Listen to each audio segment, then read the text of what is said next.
5 things that brings bad luck, setback, stagnation to your life without you knowing. Number one of it is sharing broom. You know, the broom you use in sweeping your house, the broom you use in sweeping your shop, the broom you use in sweeping your office. Some people will come, oh neighbor, please let me use your broom and sweep. Please, what I do in my own shop, I have 2 brooms, because sometimes when you tell people no, I don't share my broom, they will think you're stingy without knowing there is a spiritual meaning to it. So I have 2 brooms in my shop.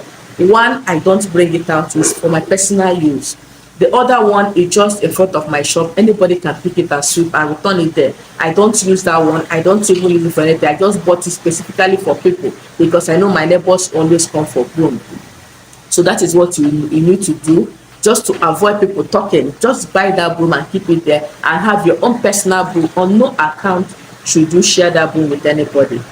Broom is used to bring good things to our life and to remove bad things to our life. So if you're sharing broom with somebody with a lot of negative energies, the person will sweep off good things that is coming your way and without your knowledge. So let us be careful in the things we share. Another thing is looking at the mirror in the night. Most of us, it's only in the night you see yourself, admiring yourself in the mirror after taking your night bath. It's not to go and sleep, you go to the mirror, you rub this, you rub that. In the night, it's not good to look at the mirror. If you're opportune to grow up with elderly people, you will see that sometimes in the night they will face the mirror backwards. It will be facing the wall so that nobody can look at it in the night. Yes. And sometimes if you have children, they will tell you don't allow them to come close to the mirror in the night. It brings bad luck.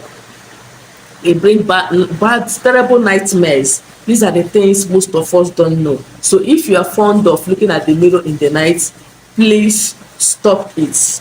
Another habit that every one of us do without knowing is washing your shoes, your slippers, your footwear, let me use that word, with the water you use in washing your clothes.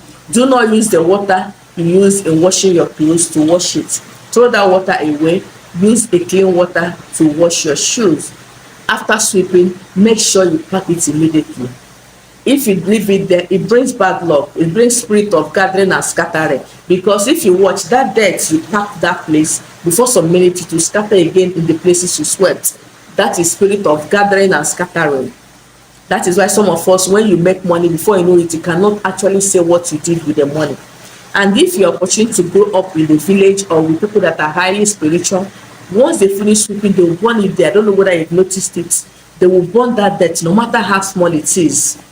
They will set it ablaze immediately to avoid spirit of gathering and scattering. Most of us don't know. We see our grandmothers doing it, our parents doing it, without knowing the spiritual meaning of it. I am here today to tell us the spiritual meaning of whenever they sweep, they burn it immediately. And some of them that are not spiritually high or they don't know anything about spiritualism, they will just be sweeping and be heaping one place, bringing setback for the entire family. So if you're fond of sweeping and packing in one part of your house, I've seen people that do it, a student, they will sweep and just sweep it under the rug and leave it there. No, stop doing that as from today, and you see how things will gradually change for you. Okay? Another thing is when you spread your clothes on the cloth line, please do not leave it outside for you to sleep overnight. I see some of us, maybe because of the nature of your work, you will do your washing in the night and spray it, then the next morning, please stop doing it. Sometimes you even feel reluctant to go and pack your clothes because it's not rainy season. You will leave it there for it to sleep on the. Sometimes when you want to go and wear the clothes, that is when you remember that your clothes is still outside. So like people living alone in the compound, you leave your clothes till God knows when. When you remember to wear that top, you go to the cloth line and take it. It brings bad luck, my brothers and sisters. Once you finish washing your clothes, once they get dried, pack them in. Even if they are not dry, pack them in a place. In the morning, you go and spray it out. Don't allow it to sleep over at night. Our mothers in the villages, our forefathers, they did not do that mistake. You will see them in the night. Once there is no sun, you see them bringing in those clothes. But us now, we are civilized. We leave it there because nobody is touching our clothes. Without knowing that there is a spiritual implications of leaving your clothes to sleep out overnight. please stop doing it. Whether you're living alone, whether you're living with people in the compound, whether your compound, everybody in your compound are Christians, they're not going to tamper with your clothes. I'm not talking about them using your clothes for juju or for black magic or for voodoo. No, the spiritual implication of it is not good. Don't allow your clothes to sleep over at night. In the cloth line, make sure you pack them in.